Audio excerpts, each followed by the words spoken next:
Que ce shir il soit B'ezrat Hashem Leilou Nishmat Vimori Meir Ben Simcha, Meir Ben Yaakov et l'Avdi Ben Haim, qui soit pour la Refoua Shlema de Shmuel Eliaou Ben Suzy Sarah, ainsi que du petit garçon Nathan Yosef Ben Yehudit, qu'Akadosh Baruch Hu Shlach Lahem Refoua Shlema Bekarov.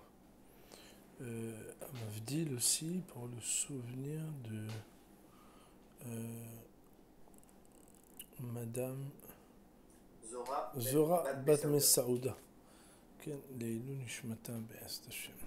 Alors, derrière Hakarat Rachamei Shamayim. Donc, il y avait un premier derrière, c'est derrière Sikhli, et ce qu'on appelle derrière Hakarat Rachamei Shamayim, c'est le fait de discerner, de reconnaître la miséricorde du ciel. Anagat Hashem Barach Ibedin Verachamim. Bon, ça tombe quand même bien d'étudier ça juste avant Shana. La conduite de révélation d'Hachem est par le din, la rigueur, et Rahamim, la miséricorde. Mahinat Rahamim, la dimension de la miséricorde, il a tête c'est de pouvoir donner la longanimité, ça veut dire le fait de ne pas se mettre en colère immédiatement envers celui qui faute, Shema Yahazol Bitshuva, peut-être qu'il va pouvoir faire Tshuva. Vaïnou, c'est-à-dire, Sheshem Itbarach sovel et Kiyum Esther, Akadosh Baruch Hu supporte, on va dire, voilà, la durabilité, la durée de ce que sa présence est voilée, les Ma'ana Gilouy, afin que puisse être révélé. Donc pour la révélation, chez Tzmach Mimen Bosov, qui se révélera à la fin. On va lire, après on va expliquer. Cependant, la tribu qu'on appelle la tribu de rigueur, c'est celle qui va fixer une mesure et une limite à cette supportabilité. Chez Kol Nekuda Venekuda Sheba Esther, c'est que chaque point de ce qui est caché, Tukbal Bediuk, elle soit précisément limitée, pour ne pas se développer plus que nécessaire ou plus que possible. Autrement dit, c'est comme si on était en train de dire ici que quand l'homme faute, il engendre un esterpanim, quelque chose où Hachem cache son visage, littéralement. Hachem n'a pas un visage comme nous, mais ça veut dire sa face, et qu'il y a quand même un terme à tout ça. Et il y a des limites. Et la miséricorde, elle a des limites, les limites du din. Bon, on pourrait s'arrêter là pour les explications de din et de rachamim. On peut continuer, et puis si on voit qu'on a besoin d'expliquer plus, on essaiera d'expliquer plus. Chacun, je pense qu'il a, au Hachem, sur des bonnes notions de ces choses-là. Ta'anat amal achim ma'enosh kitizkerenu, l'argument des anges qui ont posé la question au moment de la création, au moment du don de la Torah. Ma'enosh kitizkerenu. Qu'est-ce qu'il a, l'homme, pour que tu fasses mention de lui? Autrement dit, ils ont réclamé de dire, mais nous, on est mieux que lui. L'homme, il n'est pas à la hauteur. Inyana, le sujet de cet argument, c'est que les anges, eux, ils n'ont pas de lien et de conception, on va dire, palpable de ce qui s'appelle l'essence du libre arbitre. C'est pas le libre arbitre. C'est la raison pour laquelle, comme ils n'ont pas de libre arbitre, la manière avec laquelle ils parlent du fauteur est très très aiguisée et très piquante. D'ailleurs, moi, arrivé à Rabotaï, plus les gens sont extrémistes alors qu'ils n'ont pas fait de choix, moins ils supportent avec tolérance les gens qui font des choix quand ils ne sont pas des gens autant qu'eux. Par exemple, un Baal Tshuva, en général, il ne parle jamais des gens qui font des Averot, normalement, si c'est pas sauf si c'est un Baal Tshuva radical. Moi, je dis qu'il y a une radicalisation d'abord chez Baal Tshuva avant l'équilibre. Comme ils vont un peu à l'extrême, pour après devenir des gens normaux. Mais bon, c'est-à-dire, quand ils sont normaux, on va dire, des gens qui sont normaux, qui ont des choix, qui ont des failles, et qui se relèvent, et qui sont... Non, ils ne peuvent pas parler de quelqu'un qui fait des avéros de manière très virulente. Moins quelqu'un il a un rapport au libre arbitre, plus il est virulent quand il parle des gens qui fautent. Et les anges, comme ils n'ont pas du tout de libre arbitre, mais chez eux c'est essentiel, bah alors eux, ils sont très très durs avec les gens qui ne font pas la volonté d'Hachem. Mais Vakerim aime gamet efsharut avamin alahet. Pour eux, ils sont critiques même de la possibilité d'éventualité de faire une faute. Ça veut dire quoi, tu te poses cette question? Hazve shalom. Pourquoi? Parce qu'ils n'ont pas pris eux, à part la volonté d'Hachem, il n'y a rien d'autre dans leur vie.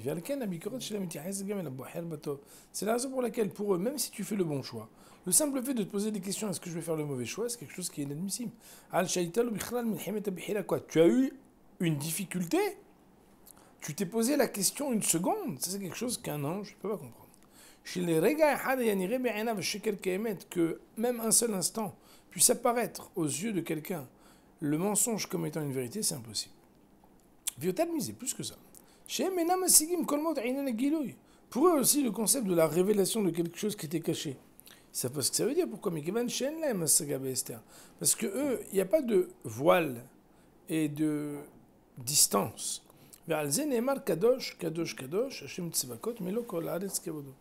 C'est d'ailleurs là-dessus qu'on dit que les anges, en fait, eux, ils ont quelque chose d'une kedusha.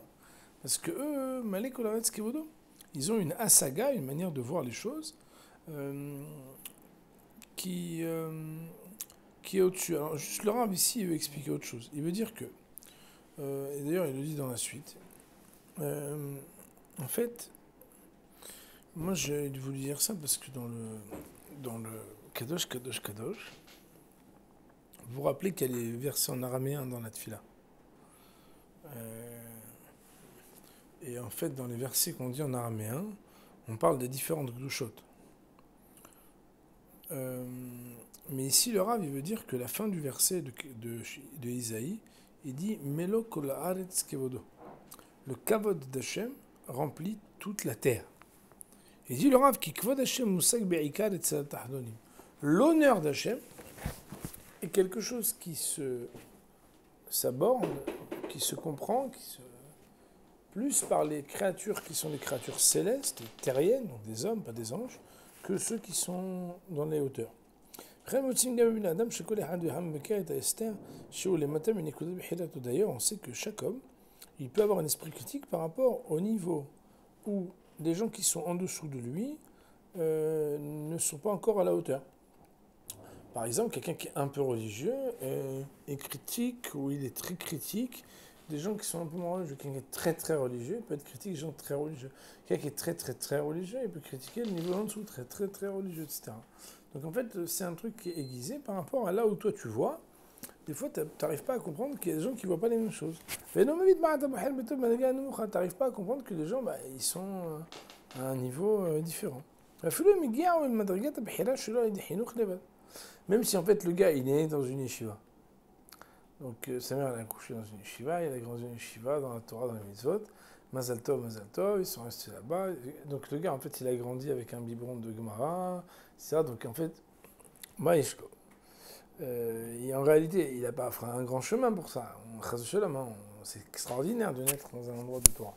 Mais finalement, lui, peut-être qu'il n'est pas capable de comprendre de manière autrement qu'en critiquant très fort le niveau des gens qui sont dans le sol. Mais Dieu termise. Plus que ça.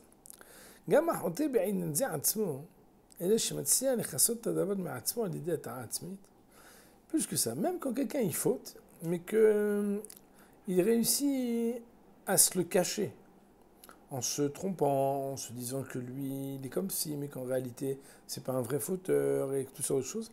Mais il est capable de critiquer celui qui fait la même avera que lui, alors qu'en fait, lui-même, il n'est pas au top niveau. Pourquoi? Parce que lui, il dit, non mais moi, c'est parce que j'ai eu telle et telle enfance, tel et tel amis, tel et tel truc. Mais lui, tu te rends compte quand même? Mais de quoi tu parles?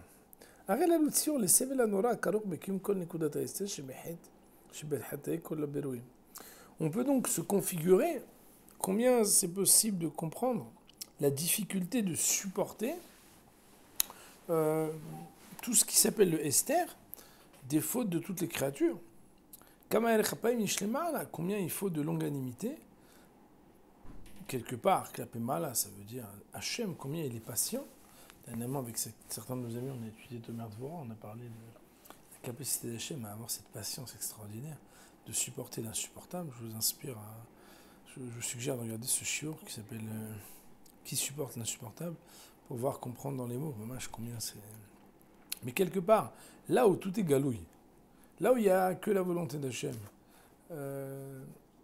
accepter de comprendre, d'être patient et de laisser la place à ceux qui, dans leur imperfection, donnent aussi une place à des choses qui ne sont pas les plus cachères et les plus extraordinaires.